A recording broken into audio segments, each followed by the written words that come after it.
écrivain que vous connaissez bien, qui est ici depuis, je crois, quelques jours, qui occupe le terrain depuis quelques jours à Minsk, bien connu par ses livres et aussi journaliste et aussi bretonne, donc elle va pouvoir répondre à la question de notre ami. Вы знаете, я хотел бы представить вам Ирен Френ и передать ей слово, поскольку мало того, что это писатель, она также журналист. Кроме того, очень много мы уже философствовали здесь в рамках наших круглых столов, и она уже несколько дней в Минске, поэтому я думаю, что вот она как раз может продолжить ответ на вот такой сложный вопрос. Кроме того, она из Британии. Merci, merci Olivier, merci à tous d'être si nombreux. Je vais répondre sur le droit du cœur. Спасибо большое, Оливье, спасибо вам всем, что вы здесь. Я действительно отвечу на этот вопрос по поводу зова сердца. C'est une belle expression. Очень красивое выражение. Mais personnellement, elle m'embarrasse. Мне, честно говоря, искренне сложно. Вот мне оно не очень нравится. Le mot droit suppose des lois. Почему? Потому что когда мы говорим право, право предполагает закон, то есть должна быть законодательная база. En matière de droit, il y a, surtout pour les questions d'identité, ça suppose la définition d'un territoire géographique.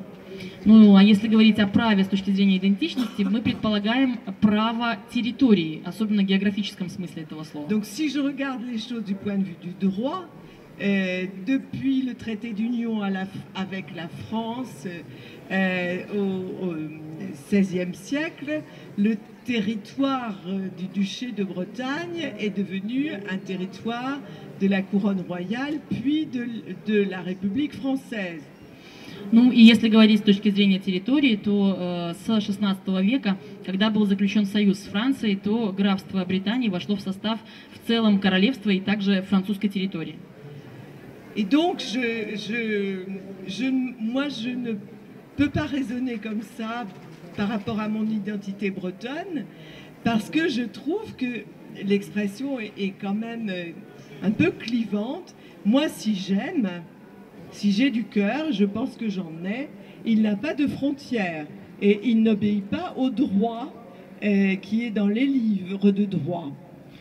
И поэтому для меня, вот с этой точки зрения, моя идентичность бретонская связана скорее чувствами, и вот если у меня есть сердце, а я полагаю, что оно у меня есть, то я скорее могу рассматривать этот вопрос именно с этой позиции, и если я что-то испытываю, какое-то чувство привязанности, оно не имеет границ и не может быть выражено как право в каких-то законодательных актах.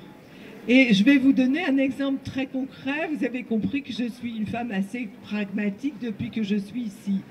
Я думаю, с тех пор, как вы меня уже здесь узнали, вы знаете, что я достаточно прагматичный человек, поэтому дам вам конкретные примеры. Et cet exemple concret, c'est Olivier.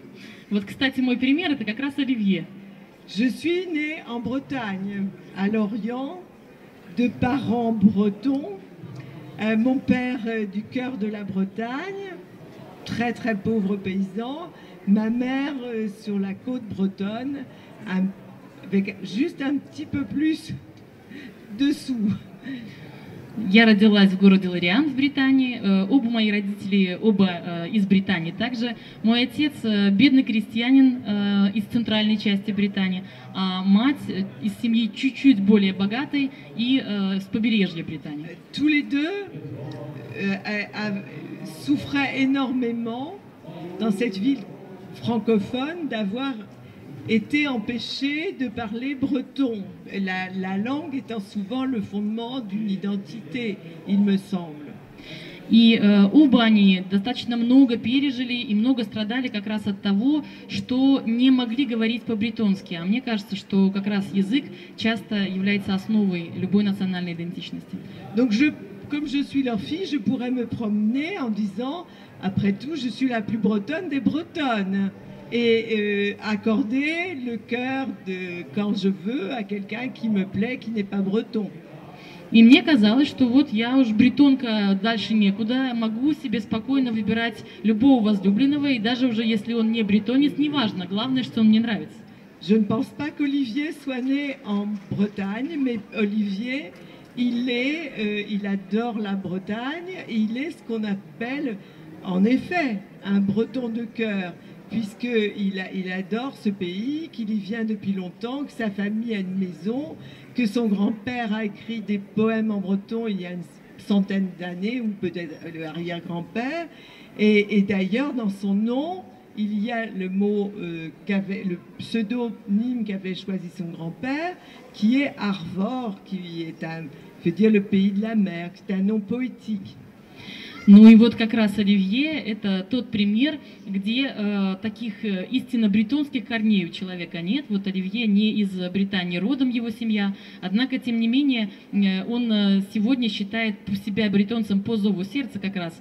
Кроме того, не только он, но и его предки, в том числе вот его дедушка, известный поэт, который 100 лет назад писал поэтические произведения на бретонском языке. И кроме того, он сегодня в своей фамилии носит часть вот такого истинно бретонского слова «арвор», часть фамилии, означающая также по-бретонски «морской».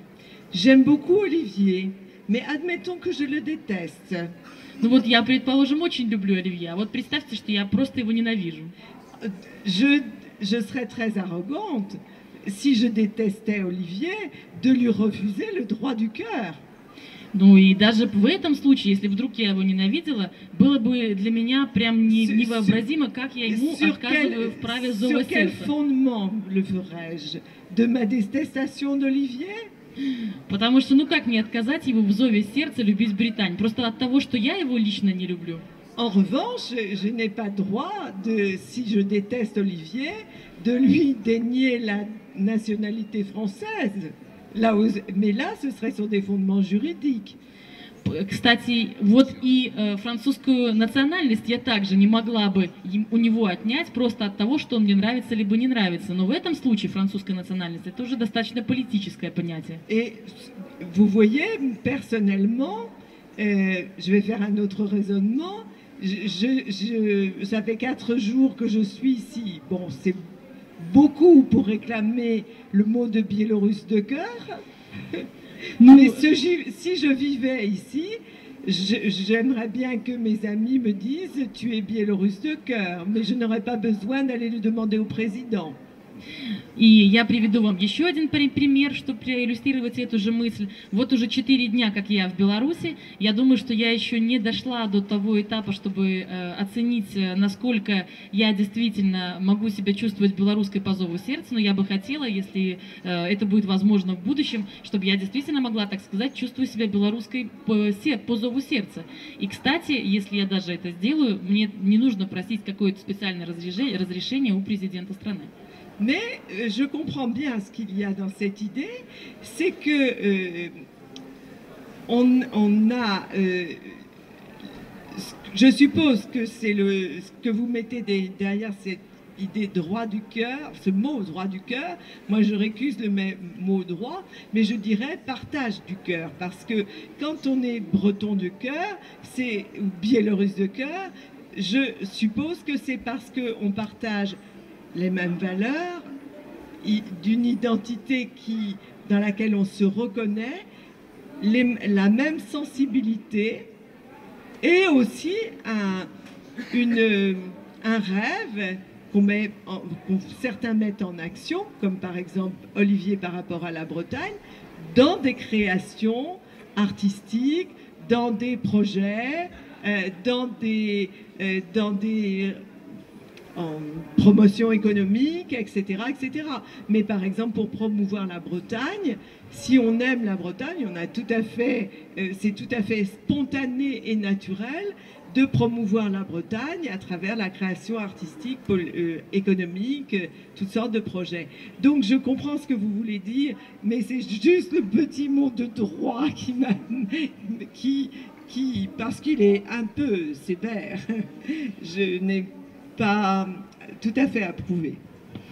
Да, я думаю, что полностью понимаю вашу основную мысль, вот, которую вы пытались выразить вот этим выражением «право любить» или определять себя по зову сердца, но я бы вот это слово «право» заменила, потому что мне как раз очень трудно говорить о праве и о чувствах одновременно. Я бы сказала, что это некое чувство, которое испытывают и которое делят между собой люди. Вот если говорить или о белорусской идентичности, либо о бретонской идентичности, как правило, по зову сердца мы будем говорить о каких-то определенных ценностях, которые люди разделяют.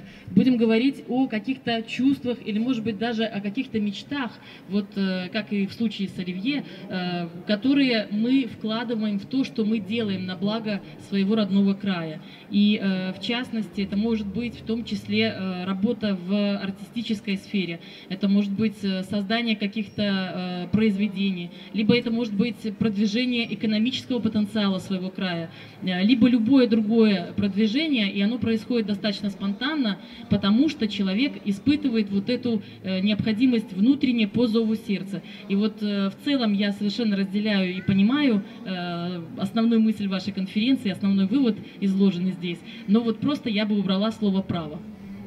Un mot juste, peut-être dire que, évidemment, nous sommes heureux de nous retrouver ici entre personnes, chercheurs ou écrivains ou d'autres qui partagent en effet l'amour d'un territoire. C'est la Bretagne qui est l'invité, je crois, de cette édition du salon, donc ça nous fait plaisir.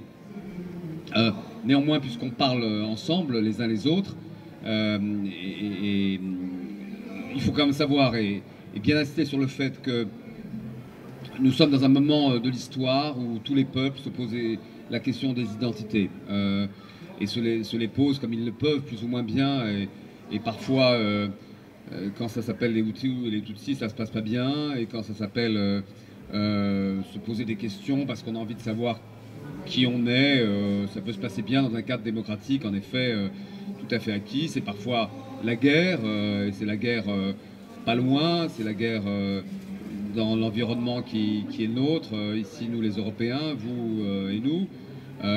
Donc on voit bien que ces sujets-là sont extrêmement présents partout et sont souvent explosifs. Donc en effet, il faut faire très attention à toute déclaration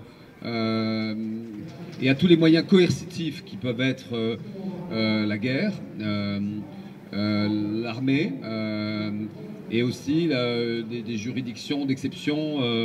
Et donc je pense par exemple à ce qui se passe en France, à l'état d'urgence.